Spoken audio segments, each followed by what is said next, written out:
That's exactly what happened in the book, the movie Terminator. Okay, and Sarah Connor, she's standing there on the fence. She's holding the fence, and her whole body disintegrated, and she's still screaming. By the way, okay, it ain't gonna be a quick death. Y'all think it's gonna be a quick death? It's not gonna be a quick death. Okay, when those missiles drop and they hit your flesh, there's a reason why the Lord said it's gonna be a lake of fire, because this place is gonna be consumed in fire. That's how much missiles gonna hit America, guys. It's gonna create a lake of fire, like lava. So imagine all the missiles just keep hitting the ground. It's obviously gonna destroy the surrounding areas. Then what's gonna happen? Okay, what's underneath the earth, man? The earth's core, man. Okay, volcanic eruptions is going to happen. Okay, volcanic eruptions is probably gonna happen and start to flood the area. That's what happened in Terminator, man. With Sarah Connor. Okay, with Sarah Connor, that's what happened, man. And she's on the fence. She was just enjoying her regular day. She was looking at the kids in the park.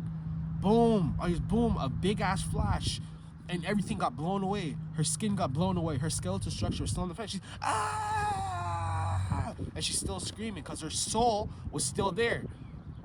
The soul is still there.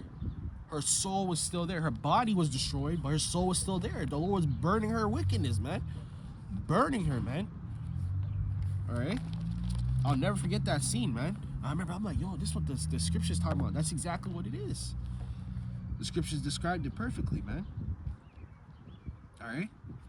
The scriptures described it perfectly. ICBM, nuclear destruction, man.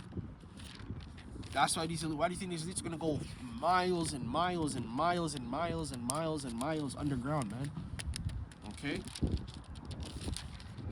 That's why they're going miles and miles underground.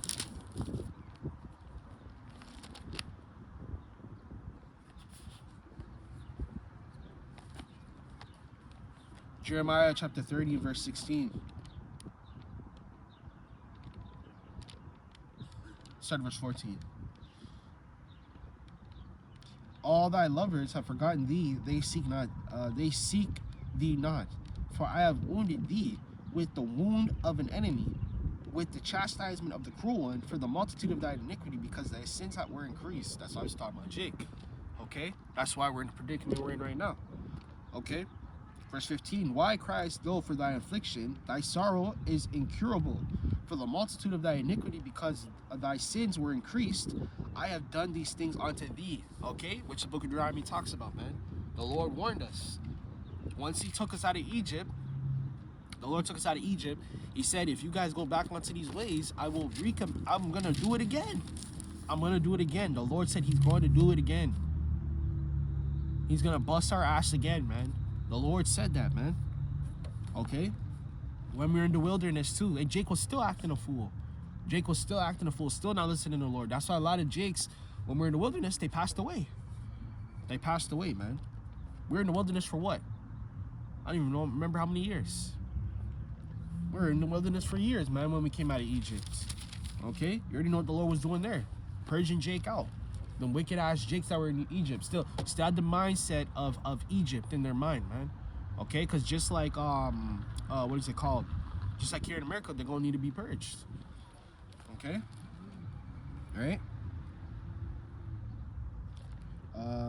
Let's go to verse 30. Yeah. Okay.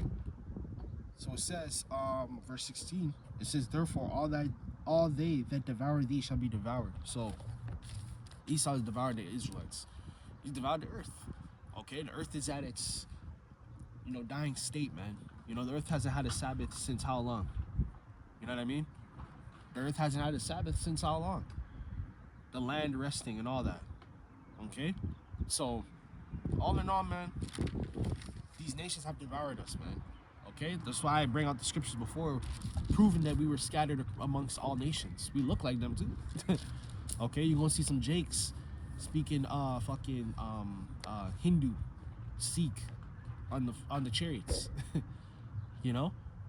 You can have Jakes looking like all sorts of nations on the chariots because you still have the Israelite foreigners. Okay? We are Israelite foreigners ourselves. We're speaking a foreign tongue. We don't dress like our ancient selves. Okay? We don't think like our ancient selves, man. We're Americanized, Canadianized, okay, Indianized, Chinese-ized, okay. We have their tongue. You know what I mean? Right? It says, and all thine adversaries, every one of them shall go into captivity. Okay? So all the adversaries are going to go into captivity, man. Okay? All of them. Okay? All of them. All these heathens are going to go into captivity. Okay? And righteously so. But that's going to happen after the fact. Alright? It says, and they shall spoil thee, and they that spoil thee shall be spoiled. Okay? And they that prey upon thee will I give for a prey. Okay, verse 17, for I will restore the health unto thee, and I will heal thy wounds, said the Lord power. That's obviously going to be in the kingdom. Okay? Alright? We're in the slow process of that because the Lord gave us this. He gave us this blessing. This is the best blessing we can get on this side, guys. Better than money. Better than a mansion. Better than having hoes, or whatever you guys want to call it. Okay? Better than anything. Alright? Better than anything. Alright? This is the best blessing we could have gotten, man. The best blessing we could have gotten was waking up and learning who we are. Okay? There's nothing better than that on this side, because all this is corruptible. It's corruptible, man. Everything here is corruptible. The flesh corruptible. Your mind corruptible. What you have can be taken away from you. Your money, your woman, your kids, your whatever you have that's valuable on this side can be taken away like this. And the kingdom, man, we don't have to worry about none of that, man. That's gonna be a thing of the past.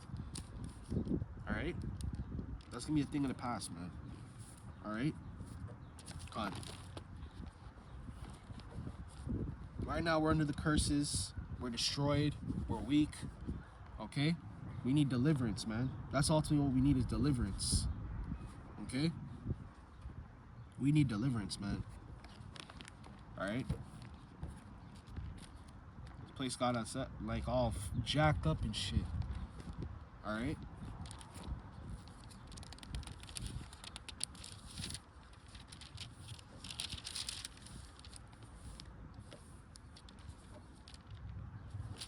Alright, let's get Isaiah chapter 13.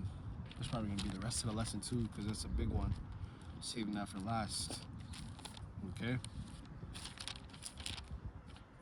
So Isaiah chapter 13 and verse 1. It says, the burden of Babylon, which Isaiah, the son of Asmos, did see. Verse 2. Lift up the banner unto the high mountain, and exalt the voice unto them. Shake the hand of that they may go unto the gates of the nobles. Verse 3. I've commanded my sanctified ones, okay, to have also called my mighty ones for mine anger, even them that rejoice in my highness. Verse 4. The noise of the multitude in the mountains, like as a great people, tumultuous noise of kingdoms gathered together. So that noise of the tumultuous nations is the noise of war, man. Okay? It's the noise of war. Okay? It's the noise of war, man, which is currently happening right now. Okay? They're making their noise by what? The rumors of wars. Okay, we know it's going to happen, man. I mean, at least us. These people think this shit's gonna go back to normal. Okay, they think it's going back to normal. They think this is fine. They think we're supposed to be living in a consistent state of being worried about going to war and all that. Okay, we're not supposed to worry about that. That's not in a peace-like state, man.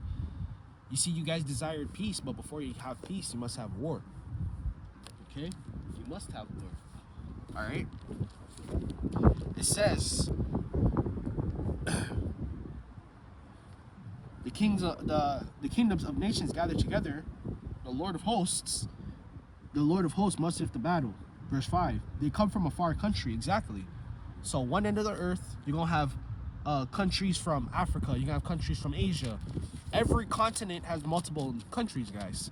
So within those countries, you're gonna have multiple armies, all gathered together, joining either side of opposition. It don't matter.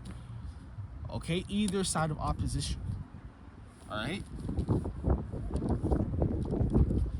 It says, even the Lord and his weapons of his indignation to destroy the whole land. Okay, the indignation, the word indignation means righteous anger.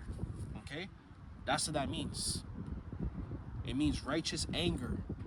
Indignation means righteous anger. The Lord has righteous anger towards Babylon, Esau, the 2/3, all of it, because of the wickedness that this place has amounted to. Okay? To destroy the whole land. Verse 6, howl ye, for the day of the Lord is at hand. It shall come as a destruction from the Almighty. Verse 7, therefore shall all hands be faint, and every man's heart shall melt. Their mind. Okay? Your mind's going to melt. Your mind's going to fail you. Because guess what? There's going to be war. Okay? Your mind's going to fail because there's going to be war. Okay? Your mind's going to fail you because you're going to probably be drafted. Your mind's going to fail you because you're probably never going to see your family again. Okay? So that's what the Lord meant. Okay? That's his reason why he says gearing up for war. All them tax dollars is going to war, guys. Bettering weapons and military weapons, vehicles. Okay? Esau's recruiting his army numbers at all-time high.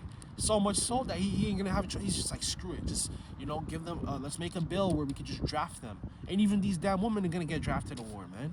That's how dead serious Esau is, man. He's never been more serious in his life. He's trying to do everything to hold on to his power, man.